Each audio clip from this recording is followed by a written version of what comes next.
2 Coríntios capítulo 3, 2 aos Coríntios capítulo 3, até o versículo, do versículo 1 ao versículo 11. 2 aos Coríntios capítulo 3, de 1 a 11. A excelência do ministério da nova aliança. Leiamos todos juntos, irmãos, a uma só voz. Começamos, porventura, outra vez, a recomendar-nos a nós mesmos? Ou temos necessidade, como alguns, de cartas de recomendação para vós outros, ou de vós? Vós sois a nossa carta, escrita em nosso coração, conhecida e lida por todos os homens, estando já manifestos como carta de Cristo, produzida pelo nosso ministério, escrita não com tinta, mas pelo Espírito do Deus vivente, não em tábuas de pedra, mas em tábuas de carne, isto é, nos corações. E é por intermédio de Cristo que temos tal confiança em Deus. Não que por nós mesmos sejamos capazes de pensar alguma coisa, como se partisse de nós. Pelo contrário, a nossa suficiência vem de Deus, o qual nos habilitou para sermos ministros de uma nova aliança, não da letra, mas do Espírito, porque a letra mata, mas o Espírito vivifica. E se o ministério da morte, gravado com letras em pedras, se revestiu de glória, a ponto de os filhos de Israel não poderem fitar a face de Moisés, por causa da glória do seu rosto, ainda que desvanecente, como não será de maior glória o ministério do Espírito? Porque se o ministério da condenação foi glória em muito maior proporção, será glorioso o ministério da justiça. Porquanto, na verdade, o que outrora foi glorificado nesse respeito, já não resplandece diante da atual sobreexcelente glória.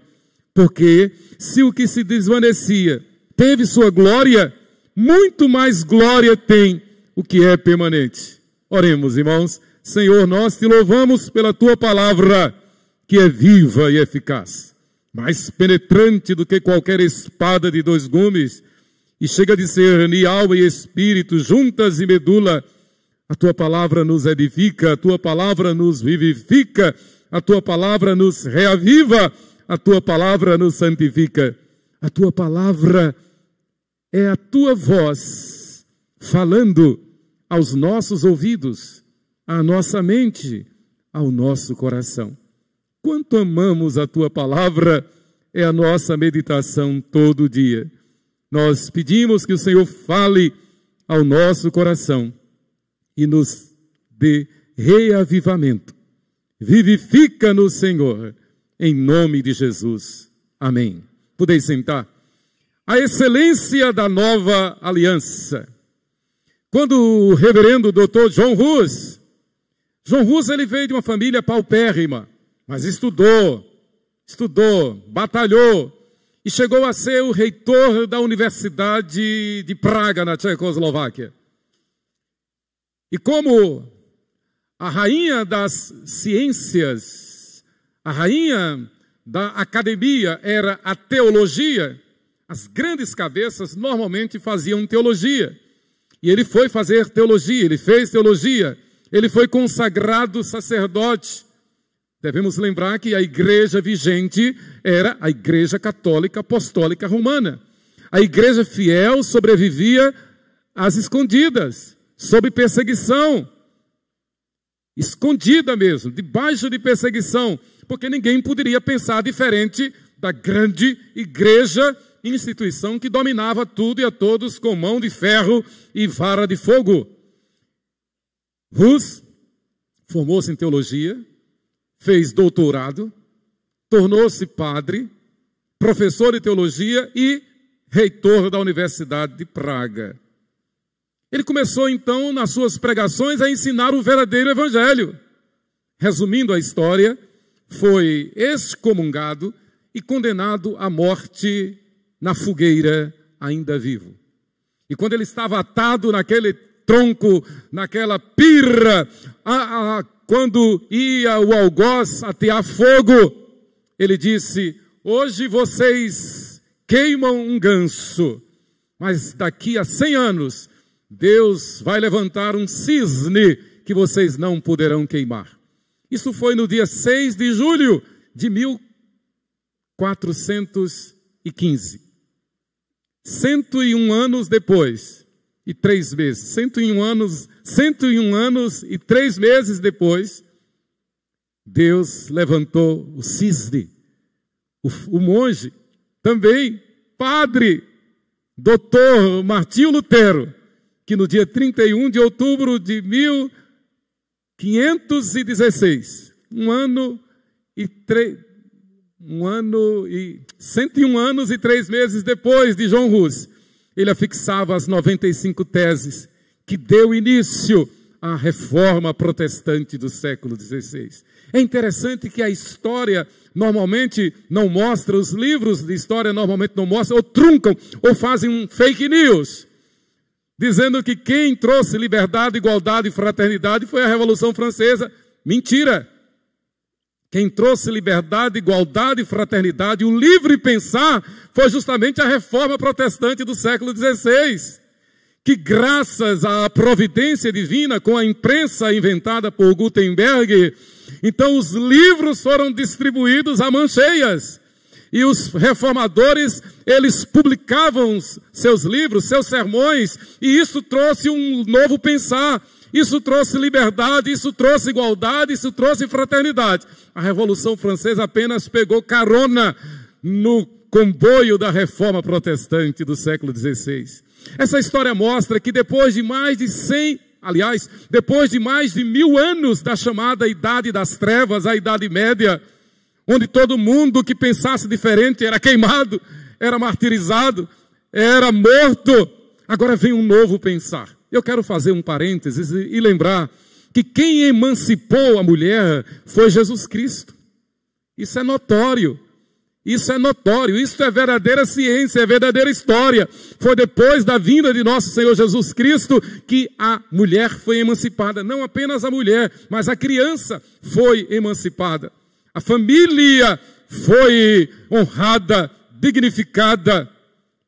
Essas histórias mostram que o Evangelho, pelo poder do Espírito Santo, que é quem avaliza, que é quem banca, que é quem autoriza, que é quem glorifica, que é quem torna eficiente a mensagem do Evangelho, o Espírito Santo, quando ele opera, ele traz uma nova aliança. Eu quero falar sobre a excelência da nova aliança. O reverendo Dr. John MacArthur, comentando esse texto, ele diz: todas as mudanças trazidas por Cristo para a vida do cristão resultam em um estado que pode ser corretamente chamado de nova criação. O cristão fiel, a igreja fiel, é uma nova criação. Paulo diz lá, aqui nessa mesma epístola, no capítulo 5, no versículo 17, quem está em Cristo, nova criatura é. E ele pedagogicamente reitera: as coisas velhas já passaram, eis que tudo se fez novo. É uma nova vida. O que Paulo defende aqui é que ser cristão, estar em Cristo, é ter uma nova vida, é viver uma vida excelente, é viver literalmente na nova aliança.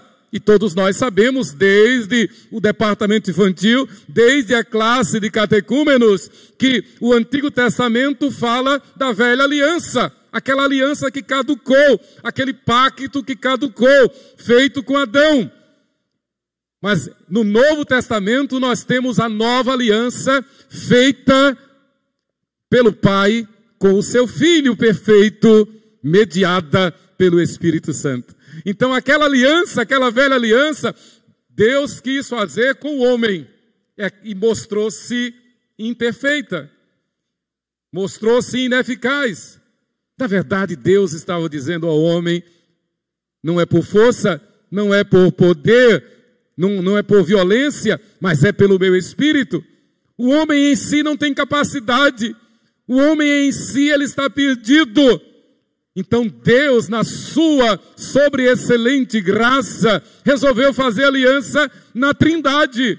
Ele, o Pai e o Filho, mediada pelo Espírito Santo. É a nova aliança. É o que John MacArthur está dizendo. Ele acrescenta, diz respeito a outros conceitos bíblicos, como a regeneração e o novo nascimento. A nova aliança vai falar de regeneração, fala de regeneração, de novo nascimento, do ser nova criatura. E acrescenta, essa expressão em Cristo abrange o perdão dos pecados do cristão, pagos pela morte substitutiva de Cristo. De forma que, na verdade, fazendo um adendo aqui, irmãos, quando nós olhamos para um irmão em Cristo, nós não temos nenhuma autoridade de julgar esse irmão, mas nós temos o dever de ver a graça do Senhor sobre aquele irmão. Porque se não fosse pela misericórdia de Deus, nós já teríamos todos sido consumidos. A igreja só existe pela graça e misericórdia do Senhor. No momento de confissão, quando o presbítero Levi estava ministrando aqui sobre a confissão, veio-me à mente, meu Deus, que verdade! Se não fosse a tua misericórdia, nós estaríamos perdidos, porque até por omissão a gente peca. Então, na verdade, Paulo está nos chamando aos píncaros, às alturas, ao cume da sobreexcelente graça de Deus que nos proporciona a nova aliança. O Dr. Russell Shedd, que já pregou aqui, de saudosa memória, comentando esse texto, ele acrescenta, meramente guardar a lei não salvará ninguém. A decepção no juízo final será horrenda. O que Paulo está afirmando, irmãos, é exatamente o que está afirmando. Permitam-me essa redundância. Porque é tão óbvio, é tão claro. E aí alguns dizem, olha, não é isso que Paulo está falando não. Uai, como assim? Paulo está dizendo, a letra mata, o Espírito vivifica. E ele explica didaticamente essa sua tese. Por que ele diz isso? Conhecer a lei, conhecer a palavra, conhecer a doutrina, guardá-la, amá-la, sem ter a unção, sem ser renovado, vivificado pelo Espírito Santo, é palha, não vale nada, é letra morta, é o que Paulo está dizendo. E Paulo fala de cátedra, sabe por quê? Essa igreja foi plantada por Paulo. Paulo doutrinou essa igreja, e agora de repente surgem partidos dentro da igreja. Partido de Cefas, partido de Apolo, partido de Paulo, e até uns que se diziam do partido de Cristo. Isso tudo na mesma igreja. Misericórdia. E o pior, Paulo estava sendo considerado persona non grata na igreja. Houve um movimento forte que se levantou dentro da igreja, dizendo que ele não era apóstolo coisíssima nenhuma. Por isso que ele escreve a segunda epístola aos Coríntios, para defender a sua autoridade apostólica. Aqueles irmãos, na verdade, estavam na mera letra, na caducidade da letra. Eles estavam pegando ao pé da letra, porque, na verdade, a tese vigente e bíblica é que, para ter sido apóstolo, precisaria ter sido chamado por Jesus, caminhado com Jesus os 3 anos do ministério de Jesus, participado com Jesus da última ceia, Judas participou, e não era um dos nossos, ter participado com Jesus da última ceia, ter testemunhado da crucificação e da ressurreição de Jesus, e ter estado no Pentecostes, e ter estado lá no cenáculo no dia de Pentecostes. E Paulo, obviamente, não preenchia nenhum desses requisitos. Então houve um grupo forte, aguerrido lá em Corinto, que percebeu isso e disse, não, você não é apóstolo.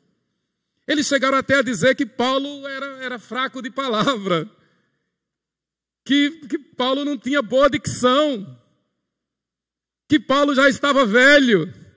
Paulo sofreu barbaridade na igreja lá de Corinto, mas é gracioso como nós vemos o amor de Paulo para com esta igreja. Vejamos, na primeira epístola, no primeiro capítulo, a partir do versículo 4, Paulo diz assim, mesmo sabendo disso, mesmo sofrendo essa afronta, Paulo diz: sempre dou graças a meu Deus a vosso respeito, a propósito da sua graça que vos foi dada em Cristo Jesus. Ou seja, Paulo está dizendo: igreja, perceba, vocês não são igreja, vocês não são crentes por vontade própria, mas apenas pela graça de Jesus, porque em tudo fostes enriquecidos pelo Evangelho, nele, em Cristo, em toda a palavra, em todo o conhecimento, assim como o testemunho de Cristo tem sido confirmado em vós, de maneira que não vos falte nenhum dom, aguardando vós a revelação de nosso Senhor Jesus Cristo, Maranata, a volta de Cristo, como nós aguardamos, o qual também vos confirmará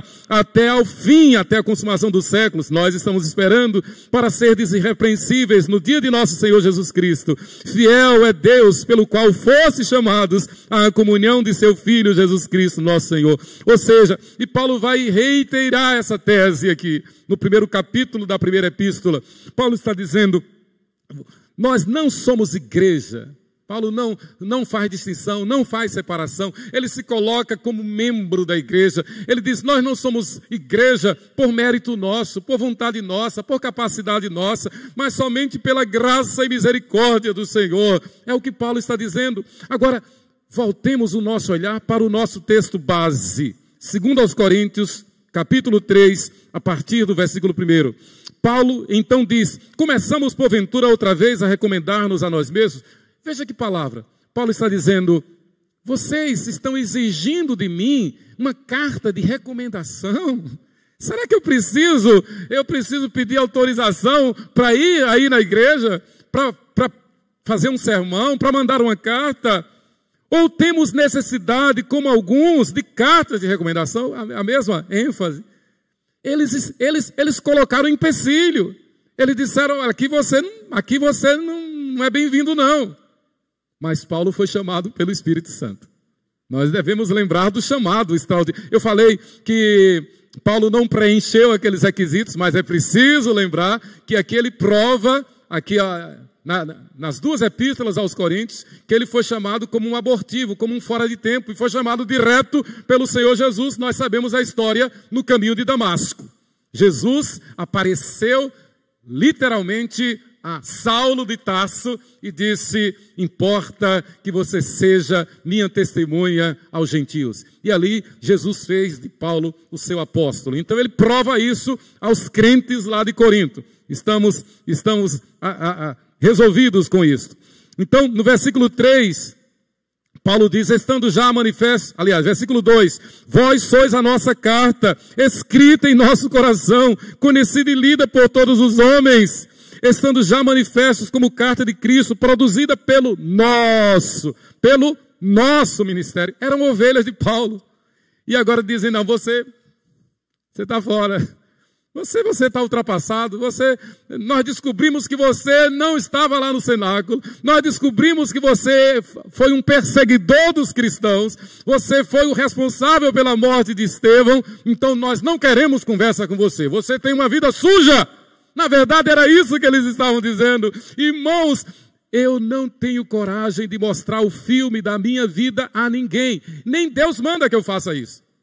Melhor, Deus diz que os meus pecados, uma vez confessados, Ele os lança no fundo do abismo e deles não se lembra mais. Graças a Deus, que nos dá a vitória por Jesus Cristo, nosso Senhor. Mas os irmãos de Corinto estavam apontando o dedo para Paulo. Paulo vai falar então da nova aliança. O que significa nova aliança? Quem está em Cristo, nova criatura é. Aleluia!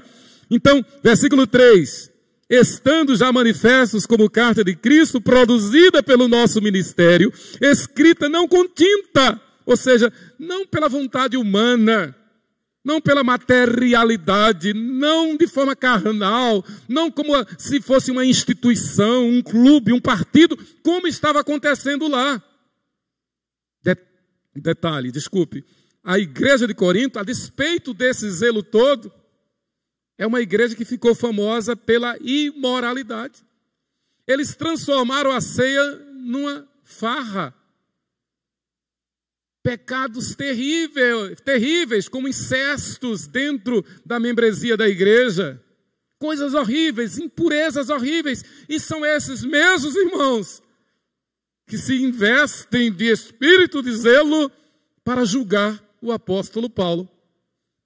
Por isso que Paulo diz, vocês foram gerados pelo Espírito do Deus vivente. Foram feitos não com tinta, mas pelo Espírito. E o que eu acho mais bonito na argumentação de Paulo é o amor. É o amor, o cuidado. Eu era criança e eu ouvia os pregadores dizendo, apesar de a igreja de Corinto ser aquilo, Paulo sempre os chamou de santos. Eu me lembro, eu era criança e ouvia os pregadores falarem isso. E realmente, nas duas epístolas, ele começa chamando aqueles irmãos de santos em Cristo. Apesar deles estarem fazendo o que estavam fazendo, apesar de nós, apesar dos meus pecados, dos teus pecados, o Senhor olha para nós e vê sobre nós o sangue de Jesus. E Ele diz, vocês são meus, vocês são santos, a igreja é minha, descansem em mim, eu cuido de ti, à sombra das minhas asas, o Senhor cuida de nós. A nós nos basta estar ao pé da cruz, ou aos pés da cruz. É o que Paulo está dizendo, versículo 4. E é por intermédio de Cristo que temos tal confiança em Deus. Então Paulo está dizendo, não é pela letra, não é pela mera profissão de fé, não é pela simbologia do batismo, não é pela simbologia da Santa Ceia, mas é pela outorga de Cristo, pelo selo do Espírito Santo que Cristo deu à igreja. Vós sois santos pela vontade de Cristo. Por isso nós temos tal confiança em Deus.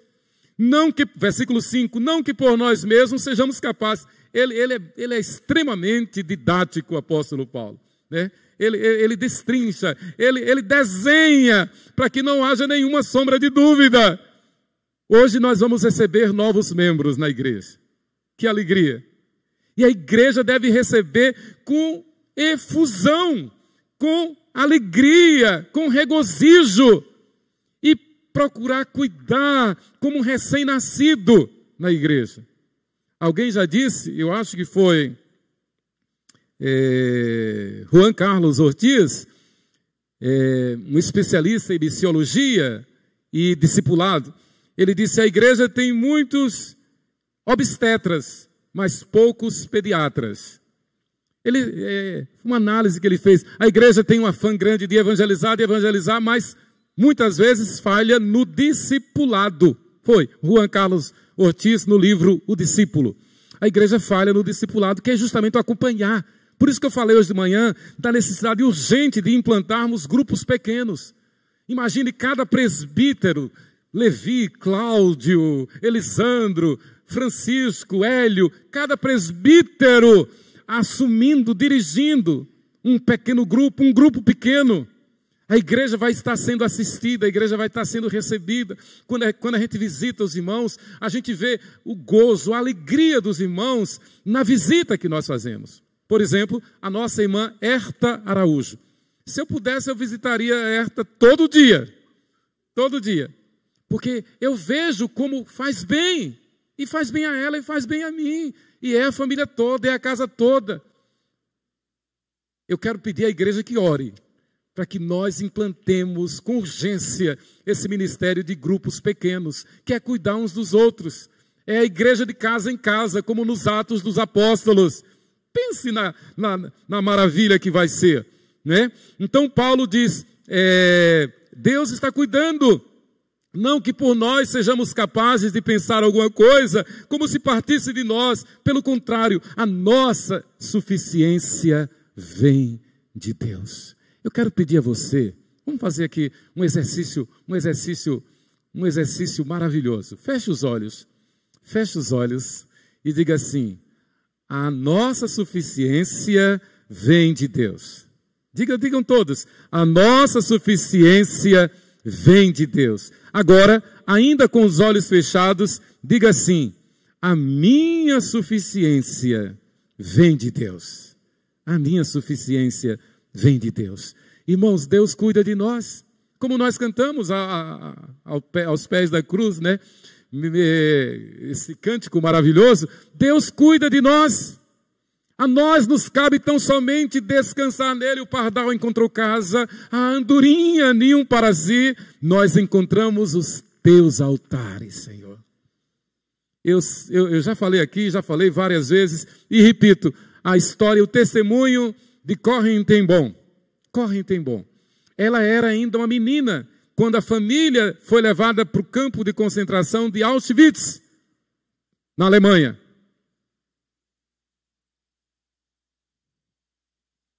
A família foi abusada. Suas irmãs foram estupradas por aqueles monstros nazistas. Seus pais e seus irmãos morreram em câmara de gás. Ela escapou por milagre. Ela escapou por milagre. Na década de 70, ela pediu ao governo da Holanda, holandesa, ela pediu ao governo da Holanda autorização para viajar aos Estados Unidos, onde ela descobriu que estava um dos seus algozes, um dos algozes daquele campo de concentração. E ela viajou, ela voou para os Estados Unidos, da Holanda para os Estados Unidos, para encontrar-se com aquele que foi carrasco lá em Auschwitz. Sabe para quê? Para dizer, eu te perdoo, em nome do Pai, do Filho e do Espírito Santo. Eu te perdoo. Irmãos, não dá nem para a gente imaginar o sofrimento daquela adolescente naquele campo de concentração, a perda de seus pais, a perda de seus irmãos, ela vítima daquele abuso. E ela escreveu ainda um livro, O Refúgio Secreto, a editora Betânia. Virou filme, um best-seller. Todos devem ler este livro. O que é isto? A graça de Deus. A excelência da nova aliança na vida de alguém que foi lavado e redimido pelo sangue de Jesus, de alguém que se tornou nova criatura, de alguém que pode, como Paulo diz aqui aos 1 Coríntios, capítulo 11, versículo 1, sede meus imitadores, como também eu sou de Cristo. Aqueles acusadores, aqueles seus perseguidores, aquela igreja que o rejeitava, Paulo diz, olhe, sejam meus imitadores, como eu sou de Cristo. Parece até uma ironia, né? Parece até que Paulo está zombando da cara daqueles irmãos, mas não, Paulo está falando com muito amor, e isso ele vai reiterar no capítulo 13, ainda que eu fale as línguas dos homens e dos anjos, se não tiver amor, nada serei. Paulo diz, sede meus imitadores, como eu sou de Cristo. A nossa suficiência vem de Deus. Foi assim para Corrie ten Boom lá. Tem sido assim para todos os servos de Deus. Foi assim com John Hus, lá amarrado naquela, como é que chama? Naquela pilha de lenha, né? Naquela fogueira, sabendo que ia ser queimado vivo. Eu esqueci de falar. Então, quando ele falou aquela frase, hoje vocês matam um ganso, daqui a 100 anos Deus vai levantar um cisne, a história registra que ele começou a cantar o hino de Davi. É um hino lindo daquela época, baseado no texto, Jesus, filho de Davi, tem misericórdia de mim. E ele morreu cantando este hino, baseado na Bíblia. Paulo então vai, versículo 6, e diz, o qual nos habilitou para sermos ministros de uma nova aliança. Paulo diz, vocês estão preocupados com a carne, vocês certamente estão ainda com a influência do judaísmo, do farisaísmo, vocês estão com essa influência. Por isso que aqui Paulo vai dizer, olha, se você come verdura, legumes, escandaliza alguém, não coma para não escandalizar. Não coma para não escandalizar. Porque Paulo percebe que eles estão com o ranço ainda do farisaísmo, do judaísmo, que fazia questão de minúcias, do que comer, do que não comer. A Bíblia diz, coma de tudo que vende no mercado, com oração e ações de graças, coma de tudo. Nós superamos a velha aliança, nós superamos o jugo da lei. É nesse sentido que Paulo está dizendo. O qual nos habilitou para sermos ministros de uma nova aliança. Aí ele vai dizer, não da letra, mas do Espírito. A tese é exatamente esta. Nós não temos que, e nós sabemos isso desde a nossa conversão. Isso não é novidade.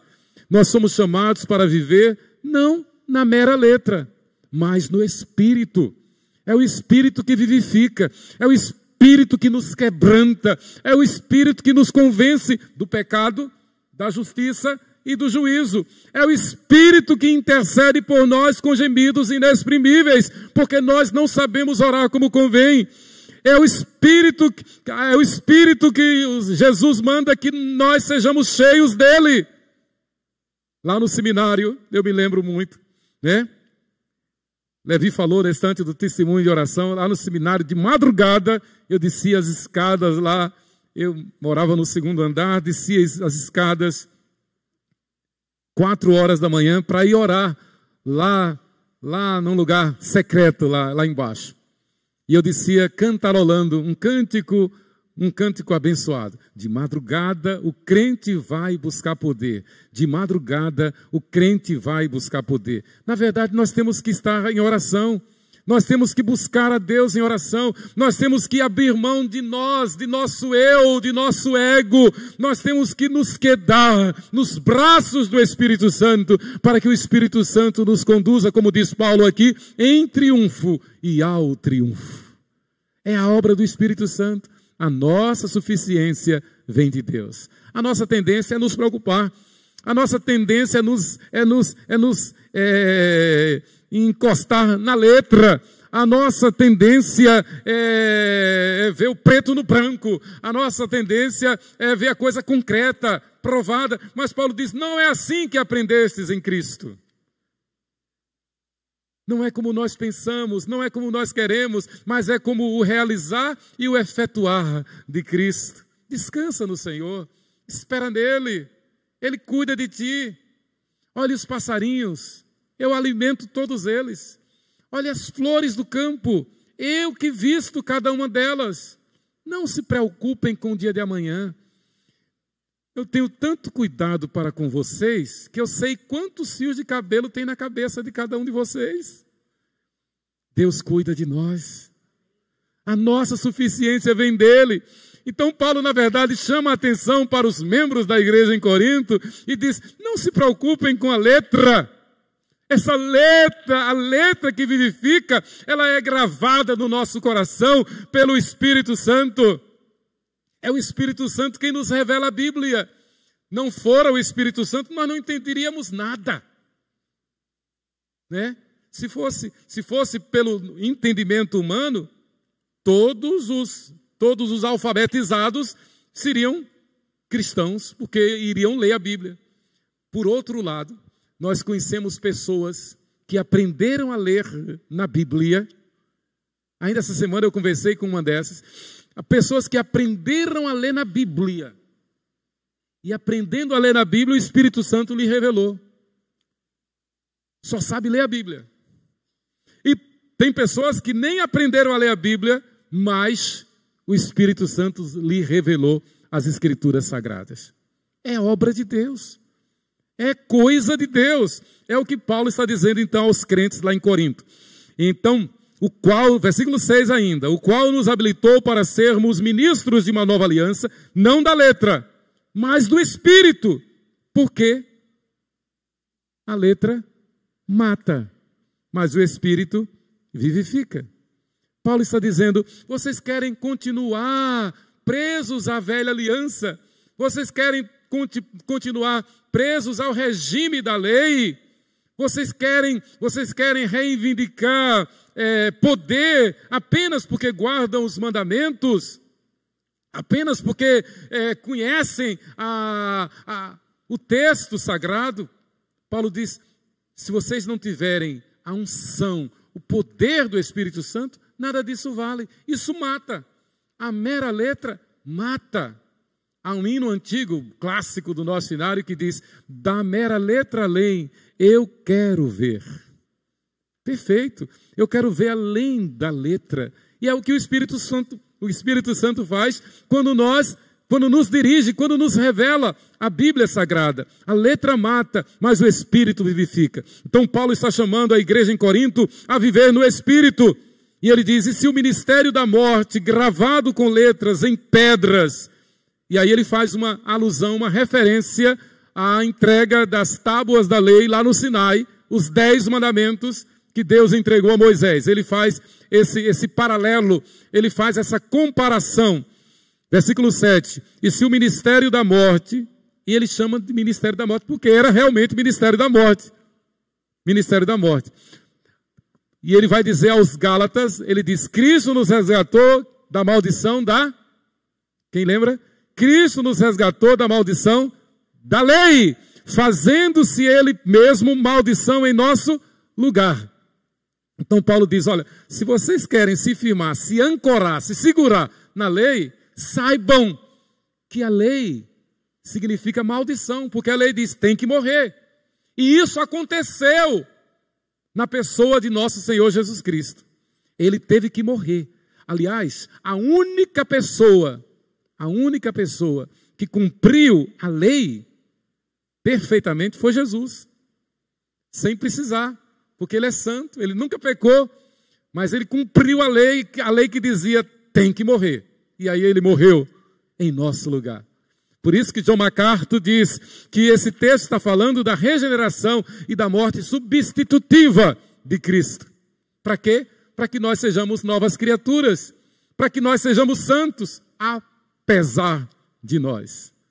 Então Paulo diz, não se preocupem com as circunstâncias, não se preocupem com os Auschwitz, não se preocupem com a perseguição, não se preocupe com a fogueira acesa onde você sabe que vai morrer, não se preocupe com isto.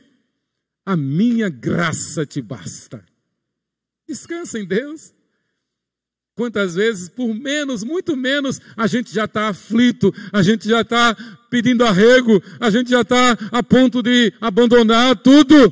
Paulo diz não, e a Bíblia diz, descansa no Senhor, espera nele, e o mais ele fará. Deus cuida de nós, à sombra das suas asas. Paulo diz, igreja, descansa em Deus. Versículo 7 ainda. E se o ministério da morte, gravado com letras em pedras, os 10 mandamentos, se revestiu de glória, a ponto de os filhos de Israel não poderem fitar. Lembra? Moisés passou 40 dias, 40 noites lá no cume do Monte Sinai, recebeu de Deus as tábuas da lei, e quando ele desceu, o povo, ele teve que cobrir o rosto com um véu, porque o seu rosto brilhava como o sol ao meio-dia. Tal foi a experiência do contato com a glória de Deus. Na verdade, o que Deus quer da sua igreja é isto, que nós resplandeçamos ao mundo, que nós nos apresentemos ao mundo resplandecendo a luz maior que é Jesus. E lembrando que Jesus diz, vós sois a luz do mundo, que reflete Ele, a luz perfeita. Paulo diz, olha, se aquele ministério que era da morte, porque era da lei, se revestiu de glória, a ponto de os filhos de Israel não poderem fitar a face de Moisés, por causa da glória do seu rosto de Moisés, ainda que desvanecente, claro, era passageira, ela ia fenecer, ela ia passar. Como não será de maior glória o ministério do Espírito? Percebam, irmãos, a comparação. Ora, se Moisés, lá no Monte Sinai, recebendo as tábuas, o ministério de condenação, o ministério da morte, quando ele saiu do monte, quando ele desceu do monte, o seu rosto brilhava. Agora imagine, na nova aliança, que não são tábuas de pedra, não é letra em pedra, gravada em pedra, mas é o poder de Deus no Espírito Santo que habita dentro de vocês. Paulo vai dizer aqui aos Coríntios, que nós somos o templo do Espírito Santo. E se o irmão entregou a vida a Jesus? Se o irmão confessou Jesus como Senhor e Salvador? Se o irmão é membro da igreja, eu não tenho nenhum direito de duvidar que ele é templo do Espírito Santo. Lembremos que essa igreja estava na carne, mas Paulo chama de santos. Santos. E lembre sempre dessa expressão, a nossa suficiência vem de Deus. Igreja, quem cuida da igreja é Jesus. Eu sempre digo ao meu amor, a Sheila, né? Esposa de pastor, filho de pastor, vocês não imaginam, não é fácil a nossa vocação. Mas eu me lembro que uns 30 anos atrás nós hospedamos um casal, o pastor e a esposa, e conversando sobre assuntos de igreja. E olha que 30 anos atrás Sheila era uma adolescente, bem novinha, né? Mais nova do que as nossas filhas hoje. E conversando ali à mesa na hora do café, a esposa daquele colega, daquele pastor, soltou uma pérola. Ela disse: irmã Sheila, não se preocupe. Quem morreu pela igreja foi Jesus. Você não tem que morrer pela igreja. Você não tem que se preocupar com a igreja. Quem morreu pela igreja foi Jesus. E Ele ressuscitou. E Ele mandou o Espírito Santo para habitar na igreja. Quem dirige a igreja é o Espírito Santo. Quem elege o presbítero, quem elege o diácono, quem não elege é o Espírito Santo. Quem dirige é o Espírito Santo. A nós nos basta descansar na graça do Senhor. A graça dele nos basta. Então, ainda no versículo 7. Então, o povo não podia fitar a face de Moisés por causa da glória, mas era desonestante. Versículo 8. Como não será de maior glória o ministério do Espírito? Nós, pela misericórdia de Deus, estamos no ministério do Espírito. Na nova aliança. Na nova aliança, no Novo Testamento. Jesus já veio, já ressuscitou. E como diz Paulo lá no primeiro capítulo da primeira epístola aos Coríntios, nós vivemos agora na expectativa do grande dia, quando o Senhor virá nos buscar. Louvado seja o seu nome. Versículo 9, porque se o ministério da condenação, a velha aliança, se o ministério da condenação, versículo 9, foi glória, claro, foi glorioso, foi o chamado de Israel, foi a administração dos profetas, os oráculos de Deus, os livros históricos, proféticos, os livros de sabedoria, o Pentateuco, que riqueza, a criação. Eu falei hoje de manhã, ontem eu fazendo uma visita a uma família, 3 crianças fizeram uma sabatina comigo, me encostaram na parede, querendo saber quem é Deus, e por que Deus criou, e tanta pergunta e tal, e como foi que Deus fez um homem, e esse homem que Deus fez não teve mãe, que negócio é esse? E com quem foi que esse homem casou? E de onde veio a mulher dele? Olha, foi mais de meia hora de perguntas incisivas, mas foi uma bênção que eu pude falar do Gênesis para aquelas crianças. A palavra nos alimenta, a palavra nos edifica, a palavra nos santifica. E conhecereis a verdade, e a verdade vos libertará. A palavra nos liberta. Então, versículo 9, como não será de maior glória o ministério do Espírito? Versículo 8, versículo 9, porque se o ministério da condenação foi glória, em muito maior proporção, será glorioso o ministério da justiça. Esse ministério da nova aliança é o ministério da justiça de Deus. Esse ministério da justiça significa que em Cristo nós fomos justificados. Nenhuma condenação há para os que estão em Cristo Jesus. Nenhuma condenação. Porque eu estou bem certo de que nem a morte, nem a vida, nem os anjos, nem os principados, nem coisas do presente, nem do porvir, nem poderes, nem altura, nem profundidade, nem qualquer outra criatura poderá separar-nos do amor de Deus que está em Cristo Jesus. Não se preocupe com nada. Basta cada dia o seu mal. Entrega o teu caminho ao Senhor, confia nele e o mais ele fará. O problema dos nossos irmãos lá em Corinto é que eles estavam contaminados por uma superdose de preocupação. Eles estavam pensando que eles é quem tinham o dever de mostrar a igreja santa. Eles esquecendo do Espírito. Eles estavam pensando que eles é quem tinham o dever de mostrar a igreja bonitinha, arrumadinha ao Senhor. Paulo diz, não é desse jeito, não é um clube, não é um partido político, não é uma instituição humana, não, é a igreja do Deus vivo, é o corpo de Cristo, e a lei que rege esta igreja, a lei que rege a convivência entre os irmãos, está em 1 Coríntios capítulo 13. A lei do amor. A lei do amor. A igreja vive, a igreja sobrevive pela lei do amor, que é a lei do Espírito. Versículo 10, porquanto, na verdade, o que outrora foi glorificado, neste respeito, já não resplandece diante da atual sobreexcelente glória. Paulo diz, olha, tudo aquilo que passou é sombra, não resplandece mais. Paulo não está condenando a lei, Paulo não está negando a lei, Paulo não está dizendo que devemos desobedecer a lei, não, pelo contrário, Paulo está dizendo, ame esta lei, porque foi por ela que nós chegamos à nova aliança. E nela há preceitos, há princípios inegociáveis. Contudo, no entanto, ela não nos justifica, ela não nos santifica, ela é apenas como uma placa de trânsito, é apenas como marca um sentido só. Não é porque tem a placa de trânsito que nós vamos dizer que estamos livres de acidente. Ela mostra, mas não significa que nós vamos estar livres de acidente. O acidente pode acontecer. Paulo diz, a lei foi apenas uma placa para mostrar o caminho. E o caminho nós já encontramos. É Jesus Cristo, nosso Senhor. Nós já estamos no caminho. Portanto, descansemos nele. E ele diz que neste caminho prevalece quem anda no Espírito. Quem anda no Espírito.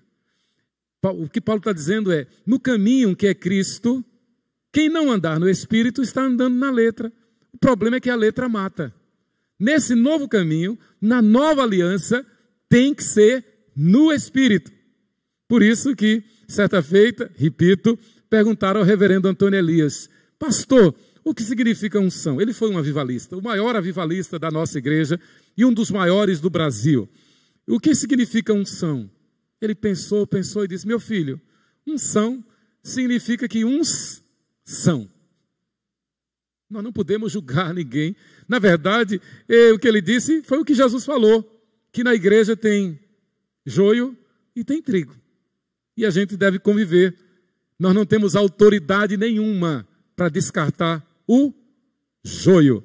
Apenas os anjos ceifeiros na consumação dos séculos, no dia do Senhor. E eu termino no versículo 11. Porque se o que se desvanecia teve sua glória, muito mais glória tem o que é permanente. Paulo está dizendo, minha filha, meu filho, meu amor, Sheila, descansemos no Senhor, porque nós temos a glória do Senhor. E essa glória brilha em nós, não pelo nosso rosto, que a gente tem que botar véu. Essa glória brilha em nós pelo Espírito Santo que em nós habita.